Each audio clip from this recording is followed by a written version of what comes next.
Fala galera, eu acabei de enganar vocês fingindo que tava tocando uma música de rock and roll porque o que aconteceu? O YouTube, eu comecei a salvar as lives e tentar publicar no YouTube. E aí eu publicava lá no YouTube e ele bloqueava por causa da música.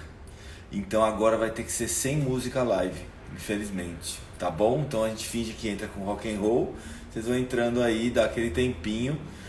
E hoje vou receber meu grande amigo argentino, diretamente de Buenos Aires, Carlos Terredor. A gente vai falar sobre manipulações vertebrais. A gente vai fazer a live em espanhol. Se vocês não entenderem alguma coisa, pergunta aqui no chat. A gente vai tentar falar de uma linguagem mais simples possível para vocês conseguirem entender. Concordo, Vini. O silêncio é muito melhor que qualquer pagode. Se eu tivesse colocado o Zeca Pagodinho ou qualquer outra merda, talvez não desse nada. Entendeu? Mas vamos lá então. Deixa eu chamar meu convidado de hoje. Obrigado a todos que estão aí. Ele já estava aí, que eu já vi. Aí.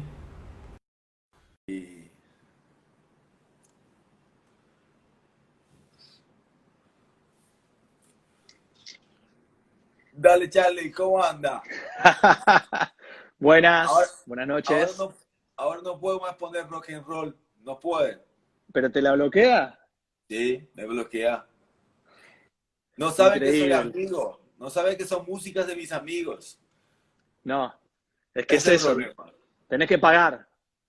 Sí, debe pagar. Está bien. Yo Estamos creo que cortos de presupuesto.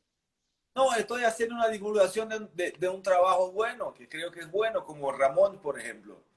Por Por eso hago ejemplo. divulgación. Entonces puedo hacer gratis, pero no sé.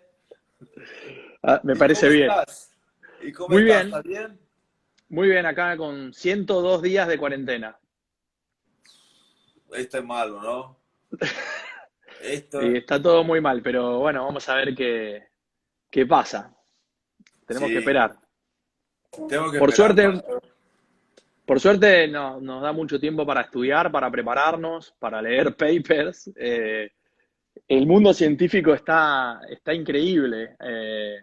Adelantó mucho la información. De repente, personas que estaban referentes mundiales en la ciencia, que de repente estaban en congresos hablando y no tenían mucho contacto con las redes sociales, de repente empezaron a hacer charlas, a abrirse, a comunicarse más. Y para nosotros es genial. Sí. Incluso yo tengo encontrado algunos vídeos de profesores como Chet Cook, como Laszlo, y esto sigo mirando ponencias y todo. Que no lo conociste allá, a Chad. No tuviste el placer de ¿Volvió? conocerlo ¿Me a Chad. escuchaste? No. Sí, sí, sí. ¿Me escuchás? Sí, por eso digo, ahora podemos hablar con él en directo, porque tiene live de Chet Cook. Esto no era posible hace un año. Imposible. Entonces, están todos en casa y aprovechamos, esa es la verdad. Exacto, exacto. Además hay que aprovechar porque hay muchas publicaciones que a veces no tenemos tiempo de leerlas porque estamos atendiendo y de repente te Sí, adelantás muchísimo en el conocimiento. Seguro vos también. sí. Es mejor así. Estamos, y como sociedad estamos percibiendo la importancia de la ciencia también. Sí, eso es Entonces, estamos importantísimo. empezando a creer un poco más en cosas científicas y un poco menos en cosas no científicas. Entonces, estamos mejorando la forma de juzgar también. Eso es bueno. Sí, sí, creo que al igual que la clínica es dinámica, igual que la ciencia, hay que aprender a criticarnos y a criticar la ciencia para que cada vez nos desenvolvamos mejor y probablemente cosas que hoy utilicemos en 10 años las dejemos de usar y las cambiemos, como pasó siempre en el Sí, mundo sí, y es parte de esto. No hay que frustrarse, todo lo contrario, hay que seguir avanzando y seguir estudiando y poder cambiar la mentalidad, la cabeza, el mindset. no, Eh, eso es aprender. Eso se llama aprender. Sí, cambiar pero hay lo gente, que piensa. lo que pasa es que hay que tener espíritu crítico Sí. y ser abierto a tener que a veces cambiar cosas que nosotros creemos que funcionan por lo que funciona, pero a veces no es así. Esto es lo que llamamos de confirmation bias. Exacto. Amamos confirmation bias. Es Amamos. una pasión. Entonces, tenemos algunas pasiones de cosas y seguir, no, esto va a funcionar Sí, un día, esto seguro que va, y no va. Entonces, olvídate de esto, ya está, sí. pasa nada. Es, lo llamamos religión también. Sí, sí, sí, eso. Son los éticos, en cualquier sentido. Los éticos, no, son Escépticos. los radicales. Los radicales, en cualquier lado, un radical no es bueno. Para cualquier No, lado que va, no es bueno. Entonces, mantener un mínimo senso crítico y evolucionar a partir de ahí. Entonces, es exacto. importante, primero déjame te pedir que te presente para el público. No sé si todos te conocen por la ponencia del Congreso de Osteopatía Científica, pero algunos están ahí. Entonces, ¿quién es Carlos Tejedor? Preséntate. Vou apresentar-me no português, portunhol. Eu sou fisioterapeuta, osteopata, professor internacional da Escola de Osteopatia de Madrid e especialista em columna e especialista en psiconeuroinmunología. Y bueno, eso es todo. Y profesor de anatomía. Y DO, Y de osteopata osteópata de O. DO. Exactamente. Y Así que profesor de nada, anatomía. profesor de anatomía. ¿Hace cuántos años que está en una morgue? 16 años. Entonces tenemos 16 años de experiencia con anatomía. Entonces conoce Exacto. un poco así, ¿no? Un poco, un poco. Hay gente que sabe más.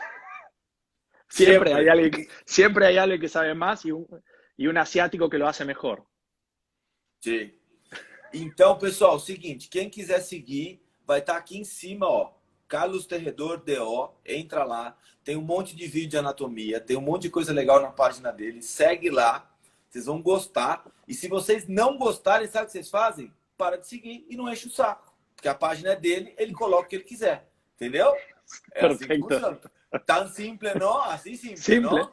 Exacto. Simple. Entonces, Exacto. yo creo que tenemos cosas interesantes en la página. Si no la encuentra, sale, punto, Sale gracias. y empieza. Sigue el libro. La misma forma que entraste puede salir. Exacto. Puedes seguir estudiando de videos.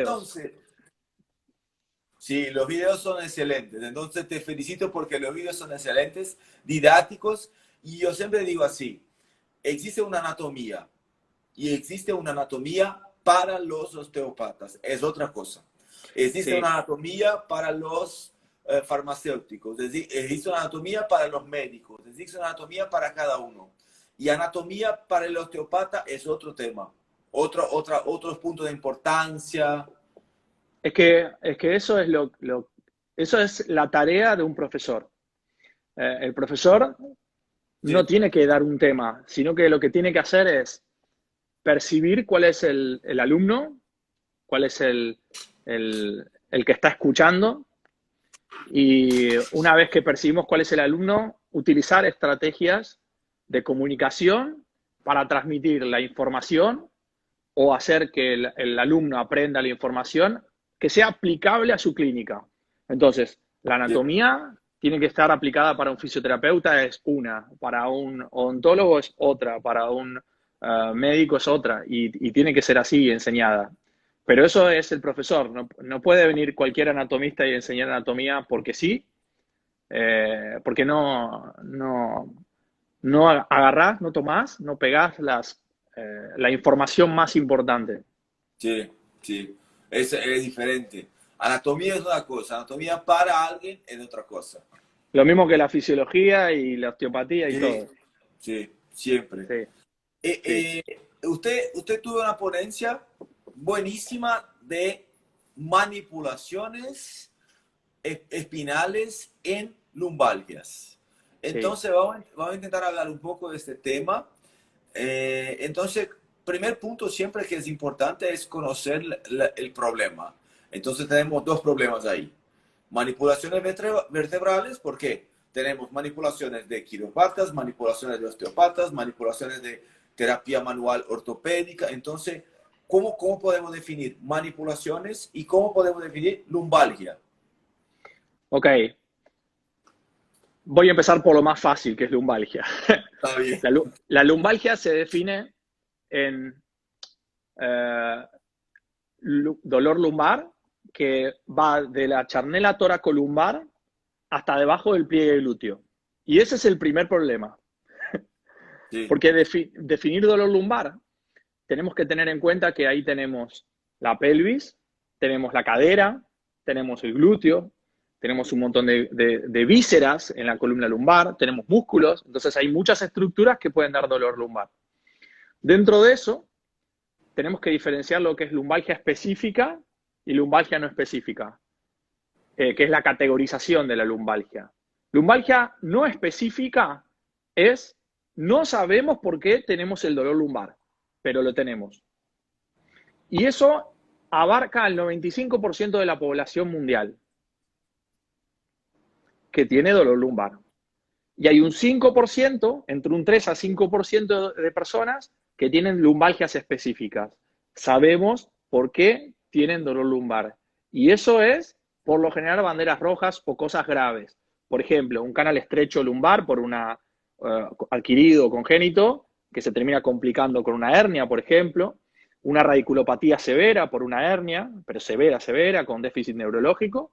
Todo lo que implica déficit neurológico severo con signos clínicos neurológicos, eso podría ser categorizado como lumbalgia específica. Después tenemos cánceres o tumores y enfermedades reumáticas que afecten a la columna lumbar, que entran en la categoría de dolores lumbares específicos. Pero lo más importante es esa lumbalgia no específica, porque tal vez lo difícil es diferenciar, encontrar las banderas rojas a veces, pero si sos un clínico que sabe, es más fácil recuperar esas banderas rojas. Y encima hay controversias con las banderas rojas todavía. Después, por otro lado, las lumbalgias no específicas, el problema que tenemos es que no hay suficientes test que nos confirmen un problema. Tal vez hoy por hoy tenemos ciertos parámetros, como por ejemplo los test del LACET, ¿no? El protocolo del LACET para averiguar y validar cuando hay una disfunción de la sacroiliaca, cuando hay un dolor sacroiliaco, y algunos test para el dolor de cadera. Pero para la lumbalgia todavía tenemos muchos problemas. Entonces, tenemos un problema de diagnóstico. Y después tenemos la diferencia entre lumbalgia aguda y lumbalgia crónica. Y todavía es más difícil diagnosticar esa lumbalgia no específica en pacientes que tienen lumbalgias crónicas, porque existen un montón de componentes que abarcan el dolor lumbar, que son componentes psicológicos, sociológicos, comorbilidades, problemas genéticos, problemas físicos, y la suma de todo eso y las combinaciones que pueden hacer que perduren el tiempo. Lumbalgia aguda se considera dentro de los 4 a crónica, más allá de las 6 semanas, más allá de los 3 meses, ¿no? Sería. Esto es importante, y es importante no decirlo también como lumbalgia crónica, porque la palabra crónica también hace que cronifique más el dolor del paciente. sí, sí. O sea que hay que ver un montón de aspectos para clasificar lo que es la lumbalgia. Y con respecto a la manipulación, las manipulaciones son, lo que nosotros conocemos como manipulaciones son high velocity, low amplitude thrust.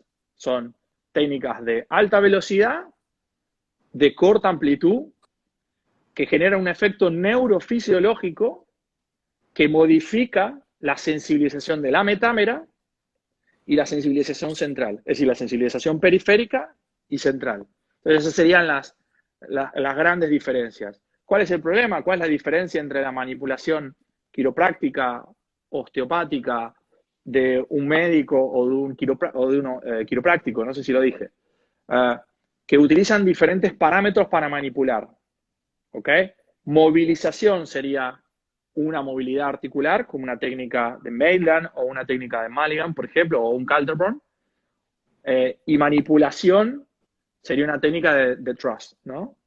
Y hay ciertas diferencias y ciertas similitudes en las dos, pero todas generan efecto neurofisiológico. Esto me llamó la atención.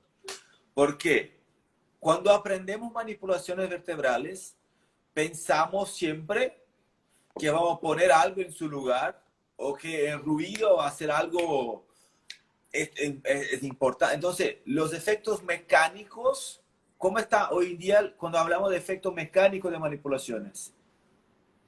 No, es que el efecto mecánico se percibe en la respuesta, en el cambio funcional, pero no es a partir de un cambio posicional vertebral. A priori no se puede saber eso, no se lo puede diagnosticar, no tenemos forma de probarlo. Sí sabemos que hay cambios neurofisiológicos y yo creo que es un poco conocer la historia. La osteopatía tiene 140 años casi, y viene un modelo biomecánico, viene un modelo más anatomista. De hecho, la quiropraxia nace a partir, y vos lo sabes muy bien porque tenemos la foto, Sí, tenemos la foto incluso. y el libro que nos muestra, les podría mostrar la foto y el libro.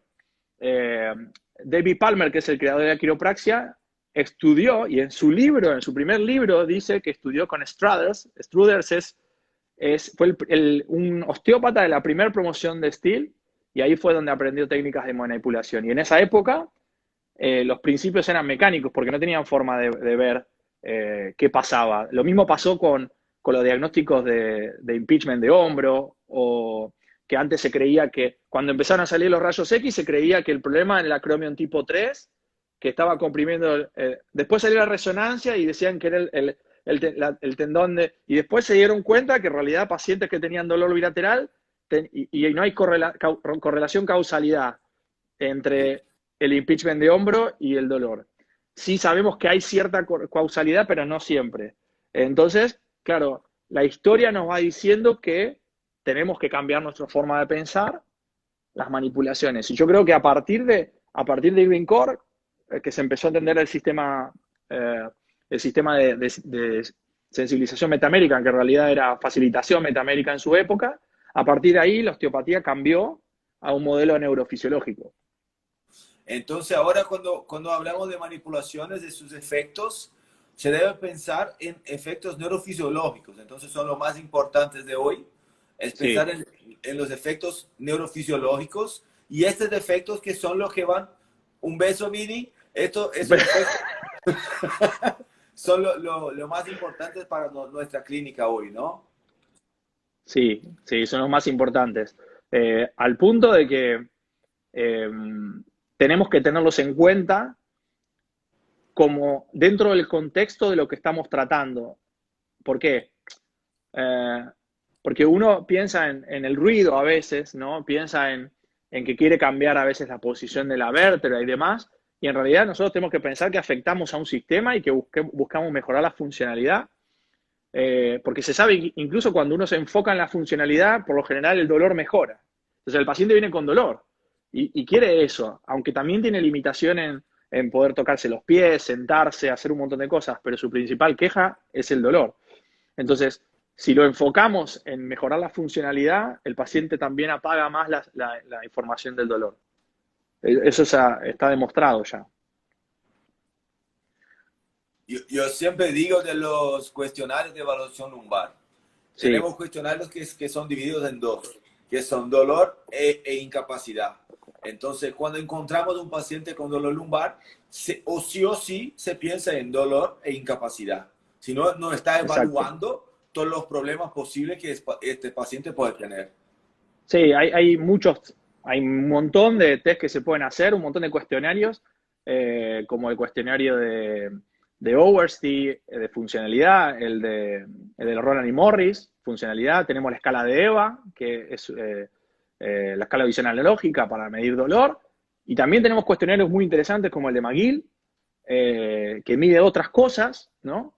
Mide la percepción del paciente. También tenemos el Starbuck, que mide el conocimiento que tiene el paciente sobre el dolor lumbar, sobre la percepción que tiene sobre el dolor lumbar, porque sabemos que los pacientes que tienen catastrofización, que piensan que tienen algo más grave de lo que tienen, van a tener más dolor, o puede subir 2 puntos arriba de la escala visual analógica. Entonces, es así, vos dividís dolor, funcionalidad, pero también hay otras modalidades ahí que afectan al dolor, que son lo que cree el paciente sobre el dolor, lo que le han dicho, y si hubo un efecto nocebo sobre el dolor.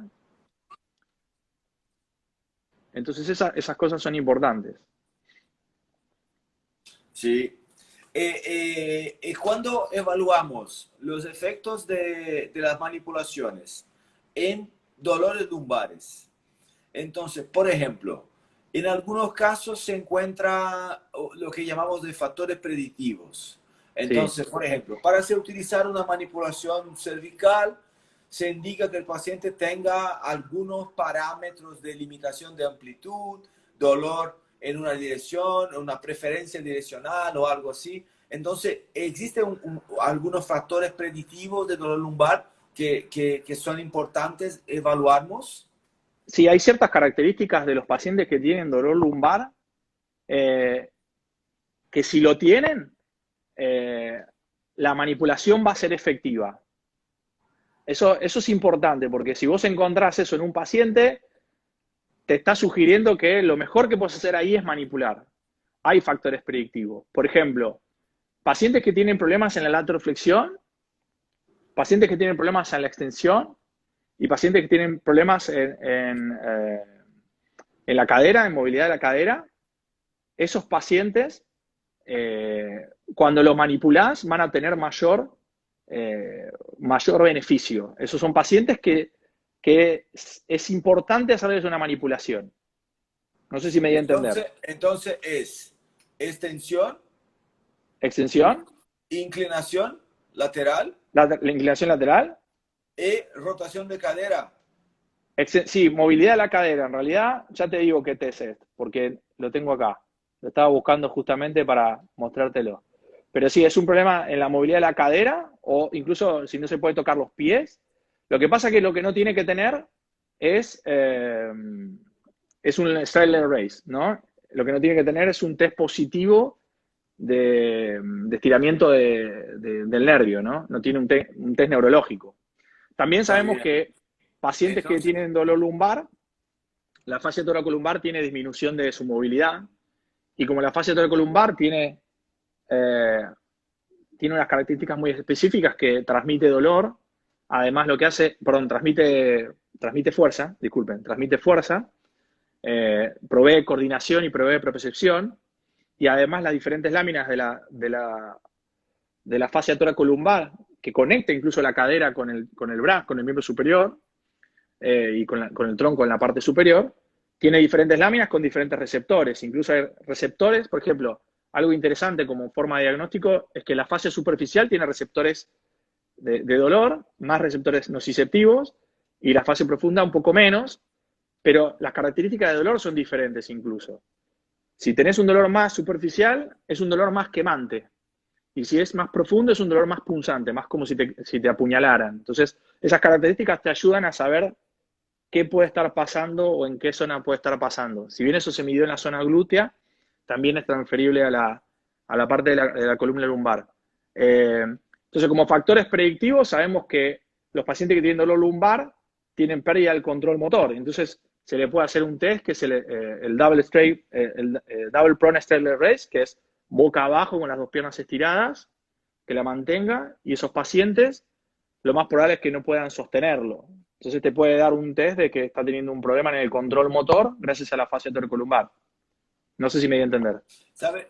Yo leí otro día, no sé si te envié el paper incluso, porque esto me pareció demasiado interesante, fue que Sí, pacientes con dolor lumbares crónicos, cuando sí, miran vídeos de personas haciendo determinados movimientos, activan sí, las áreas de dolor en la cabeza. Entonces, no es solo hacer el movimiento. Mirar a alguien haciendo movimiento te pone la misma área cerebral en activación. O sea, sí. es un problema tan crónico del sistema nervioso central que se necesita tener no sé cómo se puede llamar eso, pero es una relación con mirando otro hacer el movimiento. Lo que Entonces, pasa es que tan eso crónico que ya está. es que eso tiene que ver, ahí Mercedes justo lo pone, con las neuronas espejo, y tiene que ver también con el Sí, aprendizaje del movimiento. Nosotros aprendemos gracias a que lo vimos y repetimos, ¿no? Y tiene que haber nosotros cuando vamos a hacer un movimiento, nuevo lo tenemos que pensar hasta que lo automatizamos. Y ya empezamos a utilizar vías que son automáticas, ¿no? Vías más cerebelosas, podríamos decirlo, o que requieren menos energía, porque la corteza está preparada para el objetivo, no está preparada para pensar en la secuencia que tiene que hacer. Al principio sí, como manejar, ¿no? Cuando uno está conduciendo el Sí. carro, primero está pensando en los pedales, en el cambio, y ya cuando uno sabe, ya no piensa, está mirando el teléfono, al mismo tiempo escuchando la música, cantando, y maneja solo. Sí. Hay gente que se queda dormida y maneja. Entonces, ¿cuál es el problema? Es que para moverse tenemos que usar vías que son más automáticas, y si nosotros estamos acostumbrados a utilizar esas vías, tenemos que empezar a pensar el movimiento de esa manera. Y cuando hay dolor, podemos mirar a alguien moverse e incluso activamos esa área que va a preparar a movernos, ¿no? También como el área que nos frena a movernos, porque nos está dando cinesiofobia, como dice ahí Murillo, que es kinesiofobia, y es Sí. una hipervigilancia, hiperactivación del sistema nervioso central, y eso es catastrofización, ansiedad y más dolor. Y esa es la Y esto sensibilización incluso puede central. pasar. Yo siempre digo que el efecto nocebo o la catastrofización se puede producir por manipulaciones. Porque, por ejemplo, un paciente puede tener un efecto nocebo porque un día yo tuve un dolor lumbar y fui a un quiropráctico que me manipuló y después de eso yo me quedé perfecto. Entonces, se necesita acordar que una manipulación vertebral de alta velocidad y baja amplitud produce Sí, un efecto analgésico local. Entonces, tenemos una analgesia local, que esto pasa con todos. Entonces, esto coincidió con un ruido, pero eso no ha pasado por el ruido. Y exacto. otro punto es que muchas veces un paciente puede decir que fue a un profesional que hizo una manipulación y esta manipulación empeoró el cuadro. Entonces, cuidado con los términos y la forma que va a utilizar la maniobra, porque eso puede incluso hacer un efecto nocebo o una catastrofización en pacientes distintos, ¿no? Sí, a mí eso me encanta porque hoy sabemos muy bien que nuestra comunicación hace que pueda catastrofizar más el paciente. Y esto genera, en definitiva, un efecto nocebo solamente con lo que le decimos. Doy un ejemplo, siempre pongo el mismo ejemplo. Eh, la percepción de lo que tiene el paciente es importante. Entonces, llega un paciente con una resonancia que le hicieron, que todavía el médico no la vio, y yo miro la resonancia y le digo, Sí.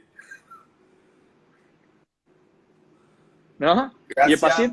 el paciente no sabe que tiene dolor, pero no sabe nada, pero cuando ve mi cara, o cuando yo ya me pongo cara de que, o le estoy diciendo, esto es grave, esto es crónico, esto tenés mal esto, entonces el paciente empieza, como no sabe, no está educado, lo que empieza a pensar es que está peor, y cuando está peor, va a estar peor. Sí, Cuando está peor acá, va a estar peor ahí. sí, Y cuando tiene un problema en la resonancia, hasta que no se lo saque de la resonancia, no lo va a sacar de su sí. cabeza. Entonces, creo que tenemos que cambiar eso. Y de hecho, una de las pilares hoy que tenemos para saber, para mejorar a los pacientes que tienen dolor lumbares, es la educación sobre el dolor y mantenerlos Y moviéndose. otro, y otro punto importante con esto es cuando utilizamos la evaluación, por ejemplo, para este tipo de efecto. Cuando Sí, decimos así, mira, la pérdida está más alta a derecha y esto está generando el dolor. Entonces, en cuanto la pérdida no está igual, no se cambia el dolor. Entonces, estos son parámetros exacto. nuestros, de nuestra evaluación. Esto no es para el paciente. Esto no sirve para el paciente. Para el paciente esto sirve para catastrofizar. Entonces, cuidado con todas las informaciones que vamos a hablar para el paciente. Y mira, la pérdida está así, ¿no? Mira cómo está la diferencia. Esto es parámetro para nosotros, no para el De paciente. hecho, hay una publicación, hay muchas, pero hay una, por ejemplo, de la Jost, del 2017 creo que es, donde se llama Stick and Stones, si quieren buscarla, que habla de sugerencias de palabras que puedes utilizar y las palabras que deberían estar prohibidas y las palabras que deberíamos utilizar mejor Ah, para sí, no catastrofizar. Lo tengo acá, ahora te lo muestro. ¿Por qué? Porque hoy sabemos que si le decimos, por ejemplo, crónico, para el paciente es que no sí, me lo voy a sacar más de la cabeza. Entonces, tal vez deberíamos cambiarlo por persistente, por ejemplo. Sabemos que sí, lordosis o sifosis también catastrofiza. Entonces hay que cambiar como la palabra como las curvas normales de la edad o de la columna, ¿no? O cambios degenerativos crónicos. Eso me encanta porque está en toda la... Acá en Argentina vos ves la resonancia y el paciente no es tonto. Como no sabe leer una resonancia, lee el informe. Y en el informe dice, se observan cambios sí. degenerativos en los segmentos de L5, S1. Entonces, Y los esto cambios degenerativos son cambios se normales mete, de la edad. sí, se mete esto en el Google, tiene cáncer. Sí, eso es lo bueno de Google. Sí, el Google Lo bueno de lo Google es peor. que todo es cáncer. Sí, Entonces, como el sí, paciente lo confunde, como el paciente lo sí, confunde, a veces hay pacientes que no creen en eso.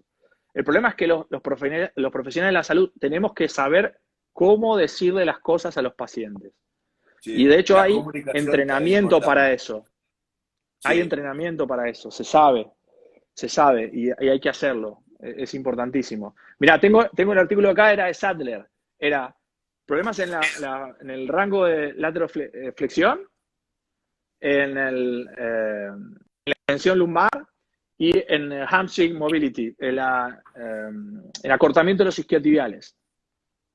Esos son los tres parámetros predictivos para hacer Sí. una manipulación. Eso es- Lo acabo de ver acá. Sadler del 2017. Entonces, un paciente, entonces, un resumen, un paciente con dolor lumbar en la región Sí, toracolumbar hasta el final de la nalga, si sin irradiación. encontramos, ¿cómo? Sin irradiación. Sin irradiación, si Sí, encontramos, los tres parámetros son extensión lumbar, lumbar. Sí, inclinación lateral sí. Y el rango de movilidad de los isquiotibiales. y disminución de rango de amplitud de movimiento de isquiotibiales. Sí, Entonces, sin la SEC. con estos tres Sin la SEC. factores, sin la SEC positivo. Con estos tres factores, si tenés eso, manipulalo, que lo más probable es que tengas buen resultado. Ah, entendí. Entonces, esos son los factores predictivos de manipulaciones que van a generar un Sí, efecto mayor de mejora del dolor lumbar en este tipo de paciente. sí, Ah, sí, perfecto. sí, Entonces evaluamos por ahí y manipulamos sí, la lumbar. Perfecto. sí, o la Y pelvis. ahora dime, sí, ahora dime, ¿cómo evaluar? Ese es el problema, porque encontramos estos. Perfecto. Ahora yo puedo manipular sacroiliaca, yo puedo manipular L5, puedo manipular T2L1 y cómo puedo elegir dónde voy, qué hago, cuáles los test que puedo utilizar, cómo puedo hacer esta evaluación. Acá, mi querido amigo, vos sabés más que yo. A ver, porque el primer problema que tenemos es la confiabilidad palpatoria, por lo menos desde los test palpatorios. Entonces, Sí, lo más importante es la sintomatología. Lo primero es descartar banderas rojas o amarillas o encontrarlas. Una vez que sabemos que es una lumbalgia no específica, intentar dentro de ese contexto buscar la mayor cantidad de pruebas y test que me confirmen que hay un problema en alguna cosa. ¿Cuál es el problema? Que la pelvis sabemos que da más o menos el 30 al 40%, creo que 30%, si no me equivoco, de dolores lumbares. Es decir, sabemos que dentro de la lumbalgia hay gran parte de problemas que vienen del dolor sacroiliaco. Entonces, en principio, habría que hacer test para descartar un problema sacroiliaco. Aunque la gente o los estudios que muestran cómo debería ser el abordaje del dolor sacroiliaco, primero hay que descartar un problema de dolor lumbar. Entonces ahí tenemos un poco de... Son test de extensión para ver si el dolor es lumbar. Si el dolor es lumbar, pasamos a los test del asset, que tiene que haber por lo menos 3 puntos positivos para confirmar un problema sacroiliaco. Entonces ahí ya tenés una parte que es dolor sacroiliaco. Después también es importante el tiempo, porque si tenemos pacientes que tienen dolor crónico, hay que pensar en otras cosas, como las comorbilidades. No es lo mismo un paciente que tiene una diabetes que el que no lo tiene.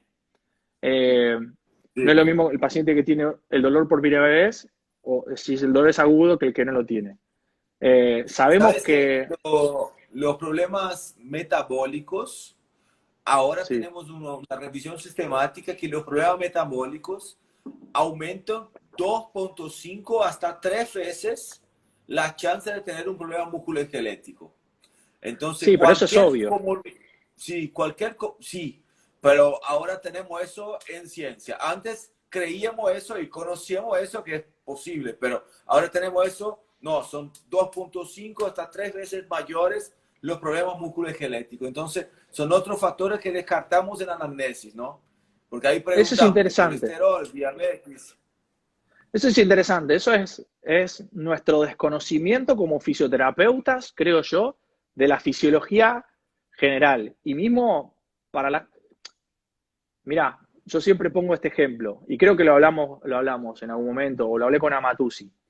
Eh, Hoppenfield, el doctor Hoppenfield, en uno de sus libros, tiene en el prólogo que dice algo muy lindo, que la medicina a lo largo de su estudio, su formación, su creación, se fue especializando y gracias a eso hoy tenemos la especialidad, diferentes especialidades. El problema es que ese rompecabezas que una vez armó nunca lo volvió a armar. Por eso es que me gusta tanto la osteopatía.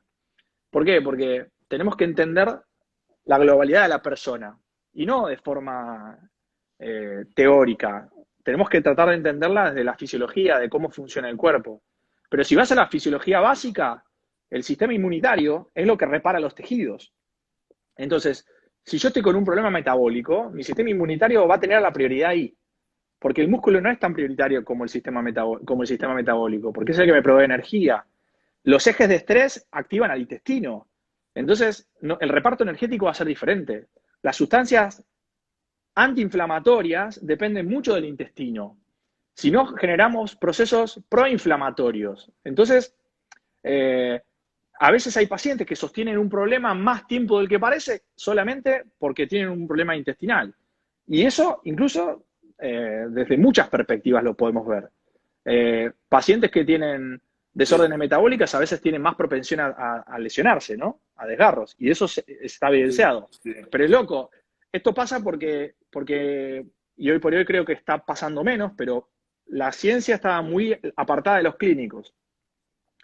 En vez del clínico aportar preguntas para la ciencia y que la ciencia trate de responderlas, estaban muy separados. Y hoy, por suerte, No, estamos teniendo más clínicos que saben interpretar ciencia. pero ¿sabe qué? Lo creo que ha pasado es que la ciencia tenía ganas de decir lo que no hacer, pero no decía lo que hacer. Entonces el problema es, esto Exacto. no, esto no, esto no, esto no. Entonces, ¿qué hago yo? No sé, pero esto no. Entonces no es así. Por eso, Ayúdame. por eso necesitamos estudios pragmáticos. Eso es algo que Sí, hablamos muchísimo nosotros. Los estudios sí. pragmáticos nos ayudan a tener un modelo científico de estudio más dirigido a los clínicos. Aunque no sabemos todo, necesitamos modelos, eh, necesitamos más clínica, más ensayos clínicos que tengan que ver con clínica, justamente. Tenemos muchos estudios de muy Y mala hay, calidad y pocos son clínicos.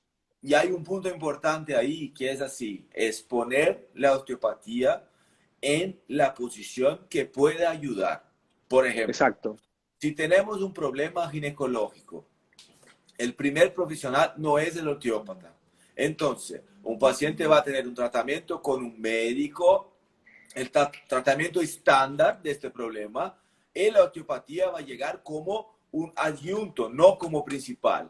El mismo pasa con gastritis, con algunas condiciones. Por ejemplo, la osteopatía Sí, puede ser principal en problemas musculoesqueléticos, está perfecto. Pero para algún problema metabólicos no es principal. Entonces, hay estudios que es dicen, sí, coayudante. no, la osteopatía no puede ayudar en esto, pero no es el tratamiento principal. ¿Cómo va a ayudar así? Entonces, primer punto, Pará, ¿dónde ponemos la saludemos a osteopatía en los Dan, a estudios? Mariane. Porque Adán, es Mari, sí, está Dan, todo ahí. genio Dan, abrazo.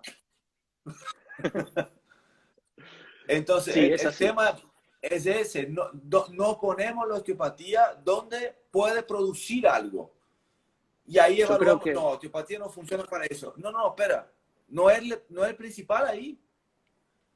yo creo que una de las cosas principales que tenemos que tener en cuenta, eh, yo creo que hay dos cosas. Si hablamos de lumbalgias, tenemos que ganar los fisioterapeutas el terreno que nos corresponde. Hoy sabemos que en Sí, Estados Unidos, como en Australia, un fisioterapeuta tiene el first touch, el primer contacto. Si sí, tiene dolor lumbar, lo puede tener tranquilamente. ¿Pero por qué? Porque los fisioterapeutas están entrenados en detectar banderas rojas.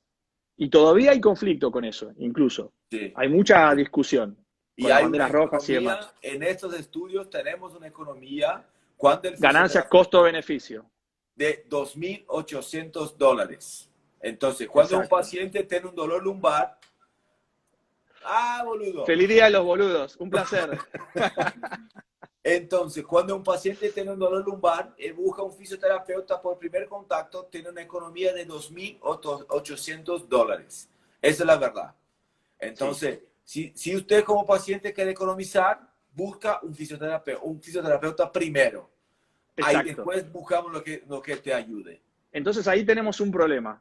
El primero, para ciertas cosas deberíamos tener first touch, el primer Sí, contacto, y para otras no. El problema es cuando el médico tiene el primer contacto y tampoco hace lo que tiene que hacer. Y yo ahí me enojo. sí, Y ahí me sale lo peor. sí, sí, Porque según los guidelines para el tratamiento del dolor lumbar, hay cosas que son de alta recomendación.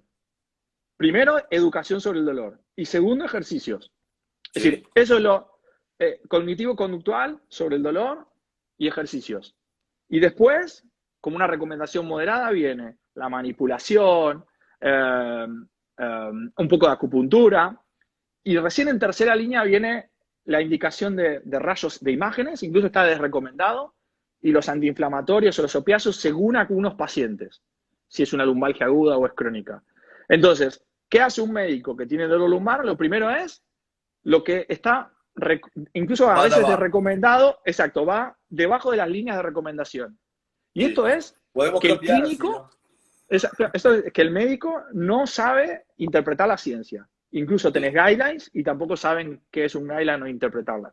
Y entonces ahí es donde nosotros tenemos que hacernos fuertes, porque si somos fuertes, nosotros los fisioterapeutas ganamos ese terreno y empezamos a educar para afuera. sí. Pero esto ahí viene de una educación de la sociedad, porque por ejemplo acá en Brasil y creo que en Argentina pasa lo mismo, un paciente tiene un dolor, la primera persona que quiere mirar es el médico. No, voy al médico, pero el que tenga un dolor. Entonces, este terreno, no necesitamos un poco más de base para entrar en ese terreno. Es importante, pero creo que pasa igual en Argentina y Brasil, que Sí. no es común el fisioterapeuta ser el profesional de primer contacto. De México también Saludos a tenemos México, ahí. allá. Saludos, México. Tequila. Que, que me traigan café. Sí, de café. Yo, mi parte en tequila, por favor. En José Cuervo.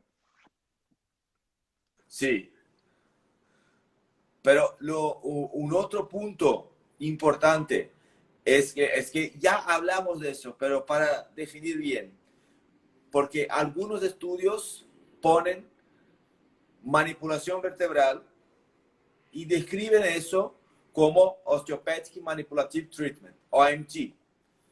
Ya. Entonces es así, es importante decir, Osteopathic Manipulative Treatment es una cosa y manipulaciones espinales son otras. Entonces, ¿cómo diferenciar estos? Leyendo todo el paper. Sí. Saludos para Paraguay también, beso para Saludos Paraguay. a todo Cuiden Paraguay. de Saludos a todos los que están Ronaldinho. allá en Argentina. Cuiden de Ronaldinho, nuestro patrimonio. Ronaldinho está ahí con ustedes. Le prestamos un poco, pero va a volver. Cuiden bien. Va a volver más gordo. Bueno, a ver, ¿cuál es la diferencia en OMT y manipulaciones espinales? Cuando hablamos de OMT es todo lo que abarca la terapia manual osteopática, desde técnicas de tejidos blandos, masajes, técnicas funcionales, que incluso a mí me sorprendió cuando yo leí el paper de Cerretelli de Nature que se publicó este año, en febrero de este año, increíble, que justo había probado la intercepción que vos lo tenés en tu blog, con técnicas funcionales, técnicas de sala, me voló la cabeza. Yo pensé que estábamos hablando de manipulación. Él hablaba de OMT, justamente, y hablaba, cuando vos vas a Sí, leer todo el paper, describe que son técnicas funcionales. Entonces, sí. cuando hablamos de OMT, es terapia manual osteopática, es todo lo que abarca la terapia manual osteopática. Cuando hablamos de manipulación, o Spinal Manipulative Treatment, o HBL, que también sería para quiropraxia, eso es trust, técnicas de trust. Entonces, es siempre lo que yo digo. OMT es razonamiento clínico en osteopatía. Entonces ahí tenemos filosofía, evaluación, principios y todo lo que hacemos todos los días en nuestra consulta. Cuando Sí, hablamos manipulaciones, estamos hablando de una técnica, una técnica que tiene sus efectos específicos. Entonces, sí, manipulamos dolores lumbares y tenemos claro que un dolor lumbar no se trata solo con manipulaciones. Entonces es importante exacto. entender que el paciente es demasiado complejo y tiene demasiados campos desregulados. Entonces manipulando no se resuelve un dolor lumbar, excepto con factores predictivos como hablamos antes, ¿no? Sí, Entonces ayudamos sí. demasiado a un paciente con factores predictivos específicos que ahí no lleva a pensar en eso. Voy a hacer una aclaración, porque lo dijimos, pero por las dudas que no quede claro, que no haya quedado claro. Sí, sí, Manipulación más ejercicios, o mejor dicho, ejercicios más manipulaciones. Es decir, eso. hoy sabemos que las terapias pasivas tienen cambios, pero tienen cambios buenos cuando están como coayudantes de los ejercicios físicos. Porque si Sí, el paciente pretende hacer una terapia pasiva, como una manipulación o un masaje, y solamente eso, no va a mejorar. Porque hay que entender la neurofisiología. El cerebro está haciendo kinesiofobia, te está dando miedo a moverte, está haciendo que vos no puedas mover porque te está protegiendo. Te pone dolor, nos prende la alarma de dolor, y la conducta del sistema inmune conductual es no lo muevas porque necesitamos proteger este tejido o este lugar, esta región se tiene que cicatrizar o te tiene que reparar. ¿Vamos bien? Entonces, esa conducta se puede sostener en el tiempo porque hay una hiperactivación del cerebro. Entonces, mantengo la hipervigilancia y mantengo el dolor. Entonces, eh, tenemos que devolverle la comunicación al cerebro con los músculos y lo hacemos a través del movimiento. A mí me gusta siempre la frase que pone ahí mi hermana, Mercedes, el cerebro no conoce de músculos sino de movimientos. Y es así. Y yo siempre digo que sí. el cerebro está dentro del cráneo. Entonces, ¿cómo sabe el cerebro lo que está pasando en las lumbares? Lo tiene que saber. ¿O cómo sabe que hay un problema en el pie? Y vos lo movés y le estás dando información al cerebro. Pero si no lo movés, podés mantener y sostener en el tiempo el problema. Sí. Y esto es lo que yo siempre digo. Tenemos algo que pasa con los osteópatas, que es la síndrome de Dios. Cuando conocemos la osteopatía, esto ha pasado con nosotros también, obvio. Con todos, con los fisioterapeutas, Cuando con los estamos en la médicos, con todos. formación de osteopatía, tercer, cuarto año, creemos que no, sabemos todo. Yo esto resuelvo, esto hace bien, esto también, esto también. Y después pasamos un tiempo y decimos así, esto no va tan bien así, esto no me pasó tan bien.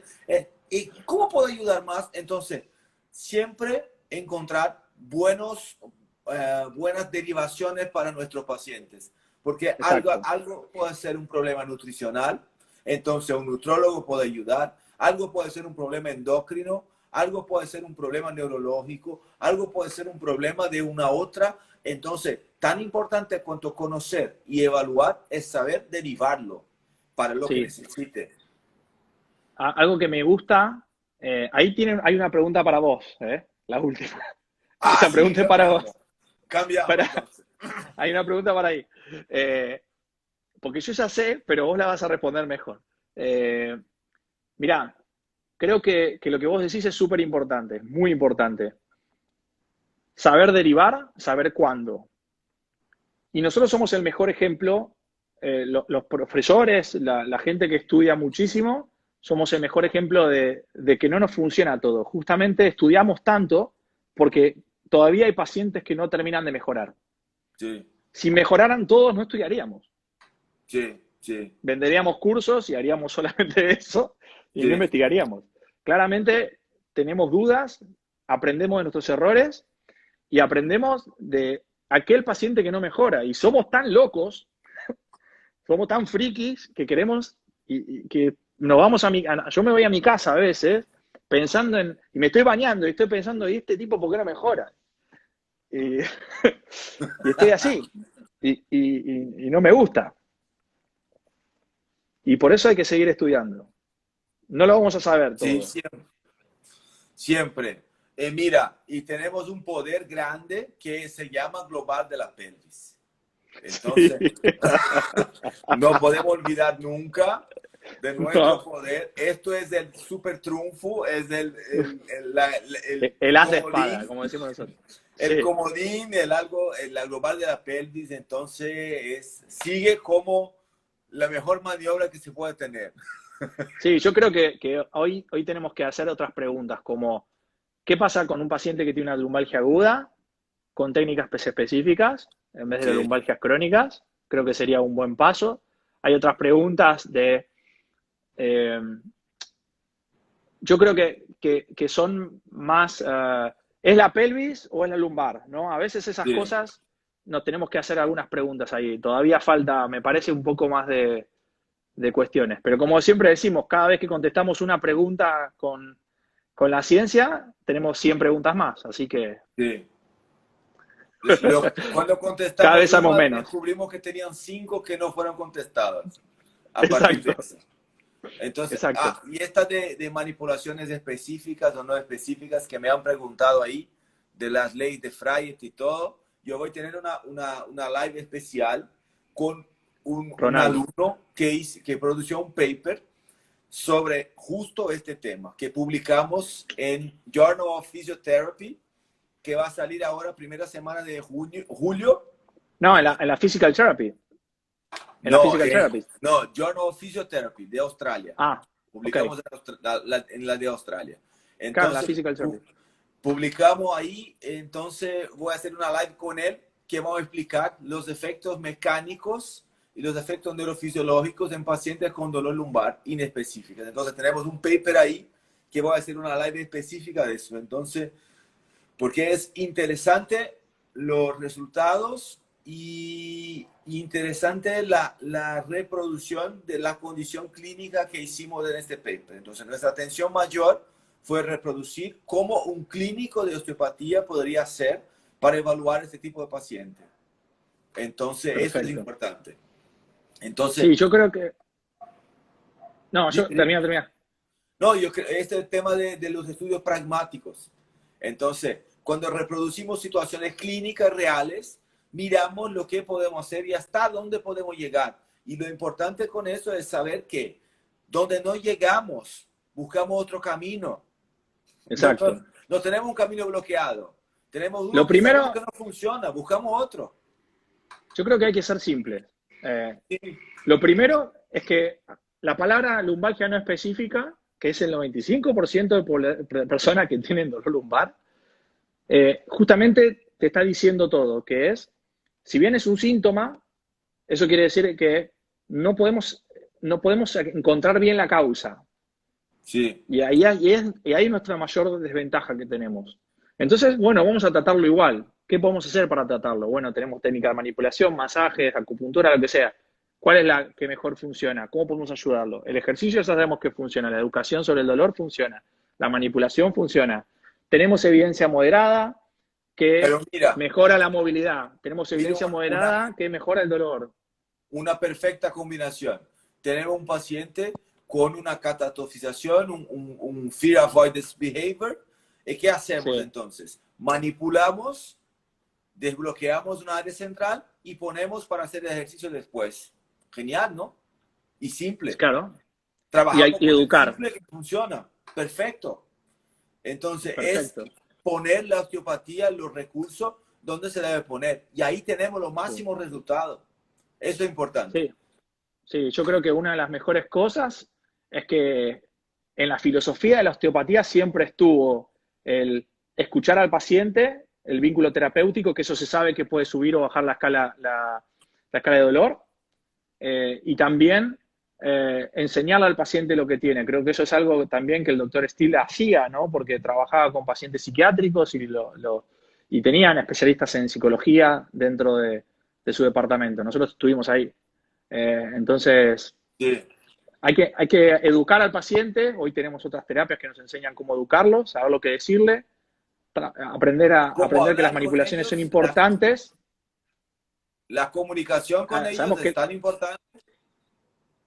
claro, hoy sabemos que muchos efectos existen tanto en la manipulación como en la movilización, como en el masaje, como en el mismo contacto terapéutico.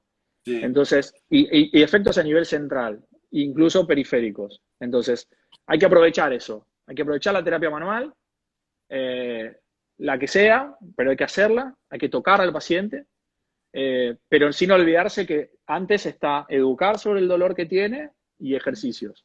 Y si lo combinas bien y si sabes hacerlo, vas a tener más efectividad. Está bien. Ahora te digo para agradecer porque tenemos más 2 minutos. Entonces, muchas gracias por la Gracias atención, a vos. por el conocimiento compartido siempre. Un beso, cuídate. Puedes Saludos para agradecer, todos, un beso grande. Saludos a aplausos, todos. por favor, Isa, puedes subir. al Aplausos Turquito, para todos, puedes subir los aplausos para a Charlie. Gonza, a Albana, todos un saludo grande. Gracias, Charlie. Cuídate ahí, cuídate ahí. Nos Gracias a vemos. todos. Beso. Chao, chao. Galera, é o seguinte, é para seguir a página do Carlos Terredor que apareceu aqui em cima. Então vocês vão fazer o seguinte, sai aqui da live, entra lá na página do Carlos Terredor, entra no direct, manda um beijinho para ele assim, fala assim, olha, eu vim seguir você por causa da live do professor Leonardo. E fica ligado que amanhã tem outra. Beijo, tchau. Quem quiser camiseta, entra lá na página do Tio Sincero, clica no link da bio e compra a camiseta. Tchau, beijo.